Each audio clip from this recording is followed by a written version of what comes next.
បាទសួស្តីបងដែលស្រឡាញ់ខាងគ្រឿងតន្ត្រីហ្នឹងហើយបងថ្ងៃនេះខ្ញុំមាន mixer ចូល stock 5ដើមបងមានប្រភេទ4 channel 2ដើមដែលមាន echo reverb បងហើយនឹងអាមុខ Q 4 channel ដែរប៉ុន្តែអាហ្នឹងបែបធម្មតាបងអត់មាន echo អត់មាន reverb ទេហើយក៏អត់មាន graphic ដែរប៉ុន្តែប្រភេទ4 channel ប្រភេទនេះមុខខ្មៅសអាហ្នឹងវាមាន echo reverb ហើយនឹង graphic ហើយដល់ពេលតាអាកដាលគេនេះគឺ6 channel បង6 channel អញ្ចឹងតើតើទៅនឹង mixer ទាំងអស់ហ្នឹងគឺតម្លៃធូរថ្លៃបងតម្លៃធូរថ្លៃសម្រាប់បងយកទៅច្រៀងលេងលក្ខណៈគ្រួសារអីប្រើប្រាស់មកអេបងមកស្បាយ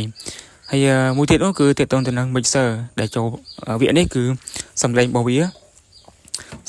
វាមានរហូតដល់99សំឡេងបងនេះមានរហូតដល់99សំឡេងវគ្គមុន